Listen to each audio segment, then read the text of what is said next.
চলেন আজকে একটা মজাদার চিকেনের আর আলুর একটা রেসিপি দেখাই।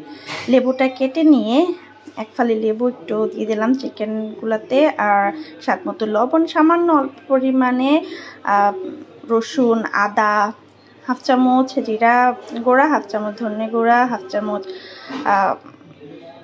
হলুদ, একটু চিলি ফ্লেক্স, একটু সয়া সস দিয়ে ভালো করে মাংসটাকে একদম মাখিয়ে নিচ্ছি। এটা হচ্ছে একদম বোনলেস চিকেন, যে বুকের যে মাংসটা হয় না, ফ্রেশ মাংসটা, ওই মাংসটা আর কি। ওটা খুব ভালো করে মেখে আমি 10-15 মিনিট একটু ম্যারিনেট করে রেখে দিব। এখানে আমি একদম ঝিরিঝিরি কুচি করে আলু কেটে নিয়েছি। এই যে দেখুন, একদম লম্বা লম্বা থ্রেডেড করে কেটে নিয়েছি। এখন এটাতে সামান্য একটু লবণ দিয়ে মাখিয়ে 5-6 মিনিটের মতো একটু আলাদা করে রেখে দেবে, এতে আলুটা সফট হয়ে যাবে এবং আলুটার পানি অনেকটা ছেড়ে দেবে।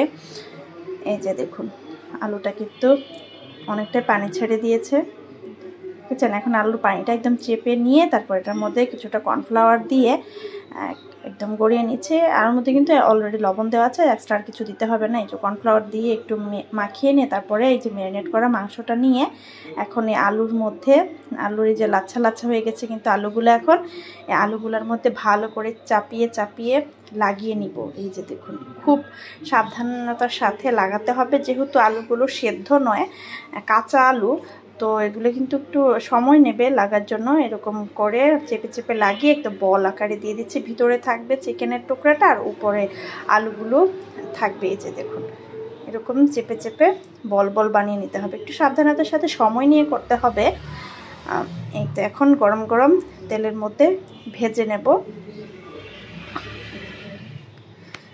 এটা কিন্তু আসলে গরম গরম তেলে ভাজলে ভালো হয়, খেতে কিন্তু বেশ ভালো হয়। ভিতরটা একদম মাংসটা সেদ্ধ হয়ে যায়, উপরে আলুটা একদম ক্রিস্পি ক্রিস্পি থাকে, বেশ ভালো লাগে খেতে।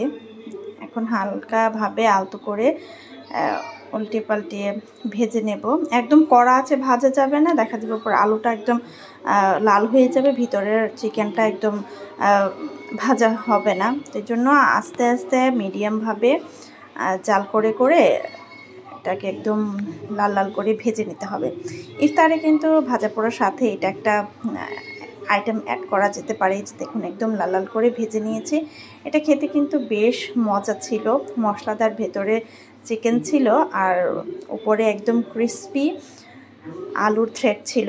এটা মূলত আসলে স্প্রিং রোলের যেই ইয়েটা হয় না, শিট হয়, ওটা চিকন করে থ্রেড থ্রেড করে কেটে তারপরে করা হয়। তো আমি আবার স্প্রিং রোল না থ্রেড না করে আমি একদম ডাইরেক্ট আলু দিয়ে করার চেষ্টা করেছি। বেশ ভালো হয়েছিল খেতে। ভিডিও ভালো লাগলে অবশ্যই একটা লাইক, কমেন্ট, শেয়ার দিবেন।